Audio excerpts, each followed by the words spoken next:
Back at the start of last year, I was a total Souls game noob. I had no idea what I was doing, but I gave Dark Souls Remastered a try, documenting my journey over on my main channel to see how far I could get. And in the end, I not only beat the game, but truly got good, defeating several of the hardest bosses on my first try. And with how well that game went, I figured I should also try out Dark Souls 3. After all, many Souls players claim that it's their favourite, and the best in the series, so I should have an even better time, right? Wrong. This game started out terribly for me. Whereas in the first game, I could pick up a cool looking class and easily beat the first boss, in this sequel, I had no such luxury. I picked the Mercenary, not just because they looked the coolest, but they were also a dex build, which is what I played in DS1. But now the first boss of the game is Ides Gundyr, who can go and fucking do one. Despite having a shield, his attacks are still able to chip away at me through it, which wouldn't be the end of the world if it wasn't for the fact that you're only given 3 Estus flasks at the start of the game. On top of that, my weapon is so weak and I can't level it or myself up in any way, which means I have to hit this guy about 100 different times to kill him. And to top off this shit sandwich the game decided to serve me as my first meal, I wasn't checking the wiki for boss strats at this point, because why would I? That's not something I've ever needed to do before. So I didn't know that apparently this is the parry boss, who you just need to parry Sarge, as I'm sure someone is already typing out in the comments. I gave up on Gundyr and the whole game for a bit, before doing some research and starting again. This time around I picked the Cleric, as apparently they have a shield which can actually block attacks properly. Plus I've always liked miracles, so they should come in handy. I wasn't aware at this point that the weight ratios were different to the first game though, so I will be doing this fight in my underwear. My lucky underwear, that is, because I took down Gundyr first try with the Cleric. Fight went from feeling nigh on impossible to an absolute breeze once I actually had equipment which did what it was made for. And with that brick wall of the boss done, I was now able to play the game proper, making it to Firelink Shrine and unlocking vital components like levelling up, improving weapons, and having a place where not everything wants to kill me. Although not everyone around these parts is a fan, as a brief explore leads me to this ninja dude who has even luckier underwear than me.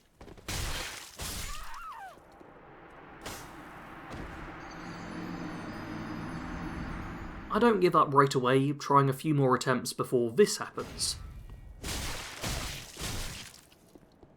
Get gravitied, underwear ninja! I have to reload the game to find out what items he drops, and it was well worth doing so, as I now have the Uchi Katana, which is much cooler than my Longsword +1. In fact, this will be the weapon I use throughout the rest of the game. I'm not going to be delving as in-depth with my playthrough as I did with my OG Dark Souls 1, because this is a big game and one with lots of areas that I didn't particularly enjoy. Exploring around the high wall of Lothric took me forever, though doing it I did realise that this game has a higher equip percentage than the first, meaning I could be fully dressed without it slowing me down, which is nice. Next couple of bosses I faced proved to be a fair sight easier than Gundyr, mostly because I'd been able to start levelling up at this point, and neither of them had snorted 10 grams of speed before their fight. You do literally have to hit this big tree in the balls to kill it though, which meant I got to kill a boss with a bow for once. At this point I had started to get a handle on the basics. I've been playing this game with mouse and keyboard this whole time, but the game's prompts and layout is always set for controller, which made things unnecessarily hard to learn, but even this didn't manage to stop me. What did was the Crystal Sage. The thing is, this isn't what I classify as a hard boss fight. The Sage isn't all that strong or fast. The problem is she constantly teleports around the place and summons clones. I swear that the devs just got ticked off by how much everyone takes a piss out of Pinwheel, so decided to remake that fight but in a way that gives a boss an unfair advantage. I switched my outfit to something a little more magic resistance, but in the end it was just a case of having to get a little bit lucky with the spawns in order to win this fight. I'm used to beating most Dark Souls bosses on my first or second try, so this Grade A Witch really felt like the first boss I got truly stuck on. I was able to get back on form for the next handful of bosses though. Deacons of the Deep was a super fun fight in my opinion, one that really stood apart and shows how you can do a multi-enemy boss without it feeling egregious. Abyss Watchers I couldn't help but love, as Artorias is my favourite fight from the first game, and this has so many intended similarities but it really did feel like I was fighting him again in places. Didn't quite live up to the actual Knight Artorias fight of course, but was a fitting homage. High Lord Walnut is a big skeleton. Enough said. The old Demon King is a boss who should feel epic, but ended up just feeling a little generic to me. His area is filled with piles of recognisable boss fight demons from the past, but his whole deal just seems to be, what if the Stray Demon had fire magic? which just felt a little dull for a guy who's supposed to be king of all these demons. And Pontiff Sullivan was for one boss fight which gave me 2 summon signs outside, which meant we just got to gang up and beat the crap out of the guy. Glad I didn't fight him alone as he does summon a clone, but I do feel a little bad for him still. At least at this point in the game I'd started to wear an outfit that didn't look quite so dumb. I promise, only badass fits from here on out. One really cool thing this game does is let you go back and revisit a couple of places from the first game, like Anor Londo. Problem is, it's turned a place that I was really proud of having mastered into one I fucking hate now, and all because of one guy, Aldrich, Devourer of Gods. Fuck this guy, fuck everyone he's ate, and most of all, fuck his magic sky arrows. I hate this move so much, as it goes on for ages and will shred your health bar if you don't just sprint around the whole arena for the full duration. If it wasn't for this one move, I think I'd really like this fight, but it's so annoying and led to so many of my deaths that I just can't enjoy the fight at all. Worst part is, I was doing Anri's questline, which meant I had to beat Aldrich twice.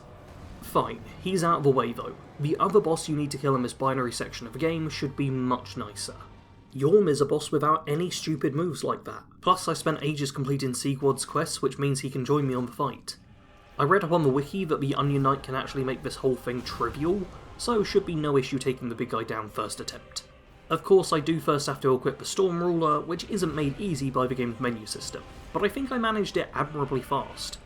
Oh and look! Siggy Boy hit Yorm once and then died. So much for him being able to solo the fight, Dark Souls 3 wiki.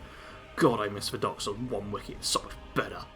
What this now means is I have to do the fight on my own, starting out by needing to learn how to make the Storm Ruler do its cool Wind Blast attack. Because in case you've forgotten, the game tells me everything in controller language despite me being on PC, so I'm now having to learn the weird button combo during the middle of the fight. The fact I not only managed to learn it in the middle of the boss battle, but also dodged so many powerful attacks, made me feel like I deserved to complete this battle on my first attempt. But no, Yorm squashes me.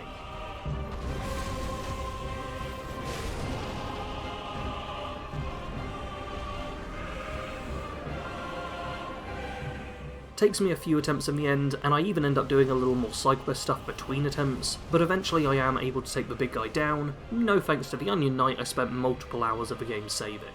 These past 2 bosses were not ones I particularly enjoyed, but the game tries to make up for them with the Dancer of the Boreal Valley. Now this is a beautiful boss fight. The best Dark Souls boss fights always do feel like dances, so this is fitting I suppose. It's an incredibly close battle with me running out of healing items when she's at death's door. And I die. But despite that, I still felt really good about this boss fight. The deaths don't bug me when I actually enjoy the fight itself, and this is one I was more than happy to do for a second time. And once again, I found myself in a situation where I was out of heals, while the Dancer was almost dead, a sure sign that the two of us are pretty equal matches for each other. I kill her this time around, and have never been more happy with the 1-1 result in my entire life. I then went on to fight Oceros, which was fine, and Champion Gundyr, which wasn't. For real FromSoft, you made me fight this guy already, why am I having to do it again? I didn't enjoy the fight the first time around, I'm not liking it anymore now that he's even faster and has longer combo chains. After I was done with Gundyr again, the next boss I had to take down was Dragonslayer Armor, who I have absolutely no thoughts or feelings on. For real, if I'm not actively being reminded of this thing, then I forget it exists. But with it defeated, I get to move on to the Twin Princes, which is a more memorable boss battle. The concept of this fight is one I truly love, though a teleporting boss and attacks which hurt me from my shield are a couple of aspects I don't think I'll ever enjoy. Still, was only a couple of attempts in the end, and I think it's one boss fight I enjoy now, even though I really didn't enjoy it at the time. I was so pissed off with those brothers when I was playing, that I made sure to break everything in the room after I was done killing them. Seems Sarge can be a real petty bitch when he's in a bad mood. With 1, 2, Prince is dead before me, that's what I said now. I can go and make it to the final part of the game if I so wish. But I really wanted to just get everything done on one playthrough in this game, and there was still one optional area left for me to face. Archdragon Peak. Making it here is some typical FromSoft nonsense, where you have to hold a specific gesture at a specific spot in order to magically appear at an otherwise inaccessible part of the game. Though this was the game where you have to fast travel around, rather than being able to explore an interconnected world on foot, so it wasn't like I was going to stumble across this zone on accident anyway. Once here, I get to do the Ancient Wyvern fight, which is another puzzle/gimmick boss which I really enjoyed. Not sure why it is, but more often than not I'm down for these boss fights which try to mix things up a bit.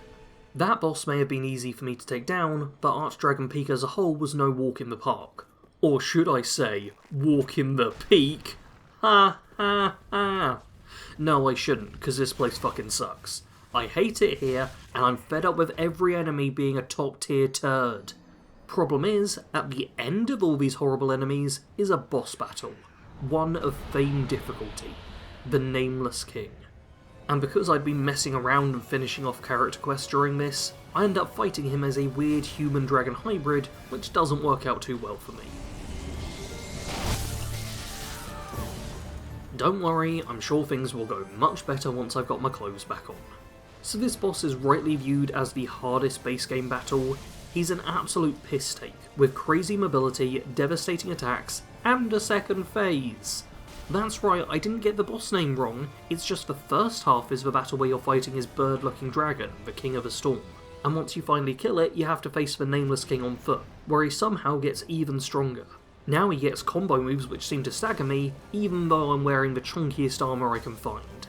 Thing is though, I don't own any of the DLC, which means it's only this guy and the final boss, and then I'll have beat every Dark Souls 3 boss.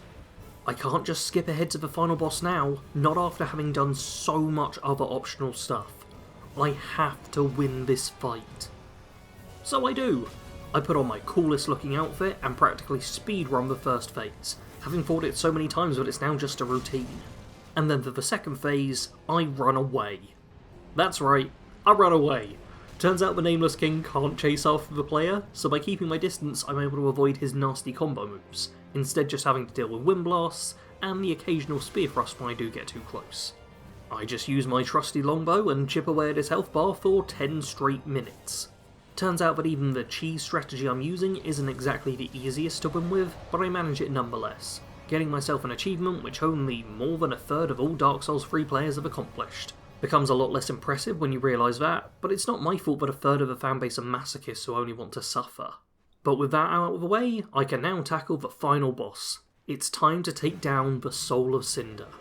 This is all that stands between me and finally being able to stop playing this bloody game. On the plus side, this fight takes place in a really cool looking arena.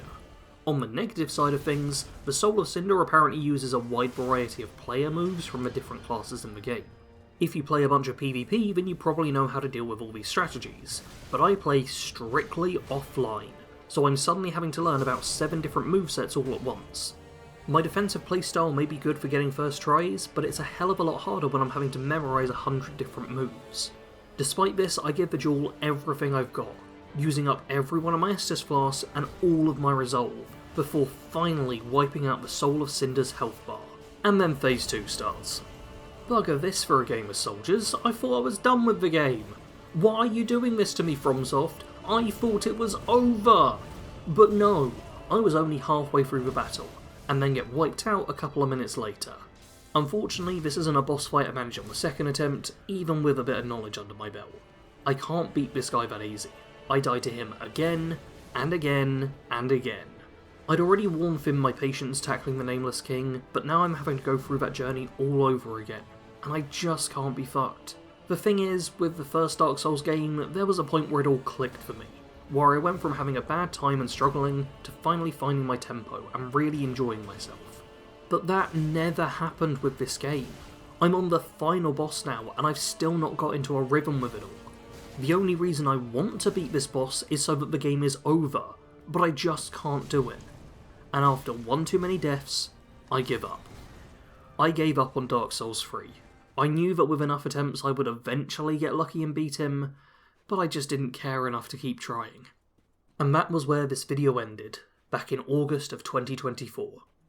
But then I never made this video. Much like the game itself, I just gave up on the idea. FromSoft content doesn't seem to get many views when I make it, so it wasn't like I was losing out on much by giving up on the project entirely. But then December came around and Katogenesis bought me a copy of Elden Ring. I dove into the game and had a great time.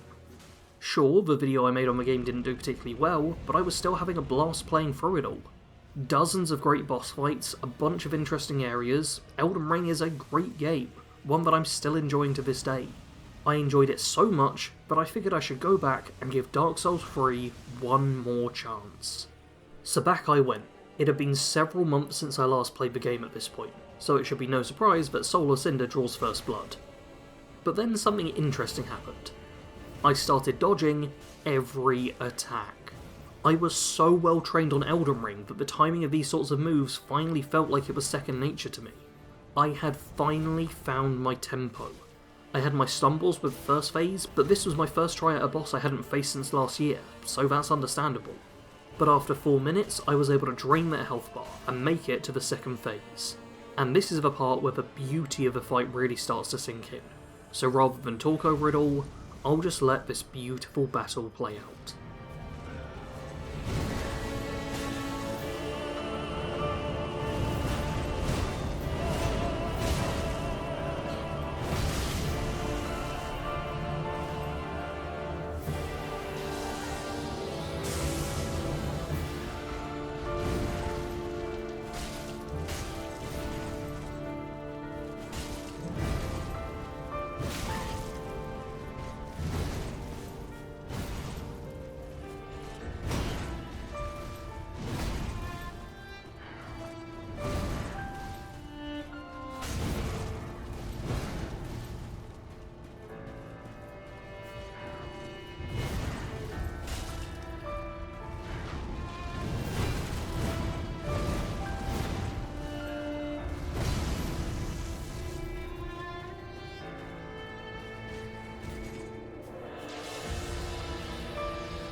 And there it is. The Lord of Cinder has fallen. After so many failed attempts, I was able to come back at a later date and beat him on my first try back. With him defeated, I'm able to summon the Firekeeper and gain an achievement for beating the game. All in all, I spent almost 80 hours on that campaign, but I probably only enjoyed about 10 of them. I felt for so long that the game just wasn't for me. It never really clicked and I didn't enjoy it in the way I knew I should. But considering how much easier the final fight was after having played Elden Ring, I do wonder if I'd enjoy Dark Souls 3 more if I tried it again now. Something for me to think on perhaps. What matters right now is that I did it. After 80 hours in game and what ended up being 8 months in real life, I beat Dark Souls 3. If you enjoyed this video, then please do leave a like. Maybe check out some of my other Souls content too, as both my main channel and this one now has content from the games. Subscribe for more, and, as always, thanks for watching. Sarge out.